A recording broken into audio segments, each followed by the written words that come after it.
Hello Slaters, welcome to English class. Today I am going to tell you a story of two friends. Are you all ready to listen to the story? Yes? Very good. So let's start with lesson number 2, My Home, Your Home. Before I start the story, I would like to ask you all a few questions. Shall I? Excellent. Here goes. Slaters, have you ever visited your relatives or your friend's house? Yes, you all might have. Have you ever felt that you wanted to live there itself for the rest of your life? No, right?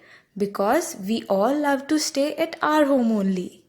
So, this story is also about two little mice who lived in two different places and visited each other's homes. Let's see how their experience was. Misty and Mickey were two little mice. Misty lived in the village. One day, he asked his friend Mickey, who lived in the city, to visit him. Mickey excitedly visited Misty in the village.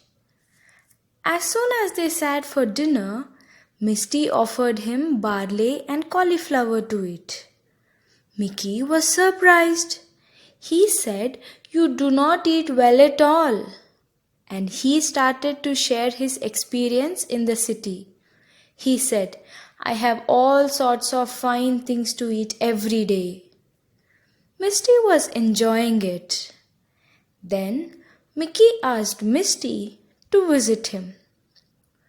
After a few weeks, Misty decided to visit Mickey to the city where Mickey lived. There, Misty ate many delicious things, but at the same time experienced fears also. Let us see how. First, Mickey took Misty to a cupboard and climbed on the lowest shelf. There, they saw a big bag of brown sugar. Mickey made a hole in it and offered it to Misty. Then they both chewed it. Misty felt it was the most delicious thing he ever had. Misty thought, how lucky Mickey is. Then suddenly the door opened with a bang. It was the cook Mary who came in the kitchen. "Run," whispered Mickey, and they rushed into a little hole. Poor Misty was shaking all over. Then, after the cook had gone away, Mickey took Misty to the top shelf corner to show a big jar of raisins. After much tugging and pulling, they pulled out a large raisin and started chewing it. It was much better than brown sugar. Misty started eating at once, and then suddenly they heard a scratching at the door and a loud meow. Misty got scared, and then they ran as fast as they could into the hole, and Mickey said, "It was Bella, the old cat. She is the best mouser in the town. Once it catches you, you are dead." So Misty says, "Let's not go back to the cupboard again." This time, Mickey had something new to show to Misty. So he takes him downstairs to the cellar. There, they went to a big cupboard where there were packets of butter and sugar, tins of grains and jams, overhead hung bunches of onions and jars of spicy pickles.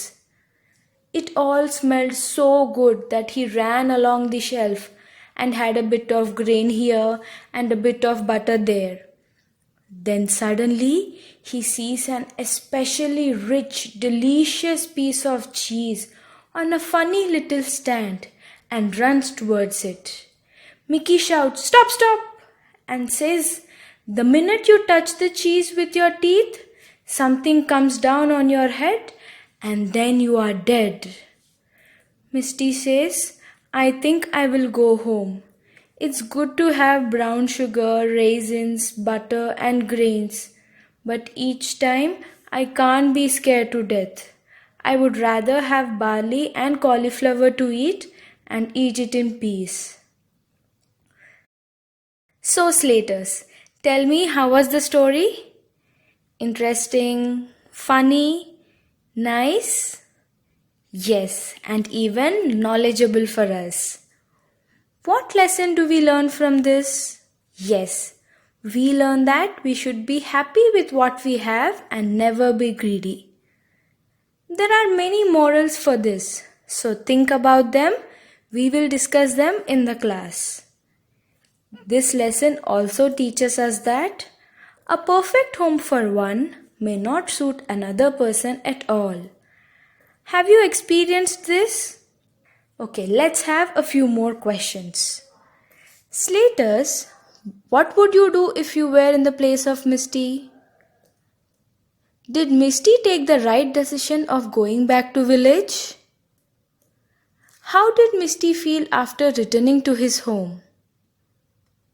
That's all for today. In the next class, we shall learn the lesson in detail from the textbook. So be ready with your book and sharpened pencil. See you all in the next class. Till then, take care, Slaters.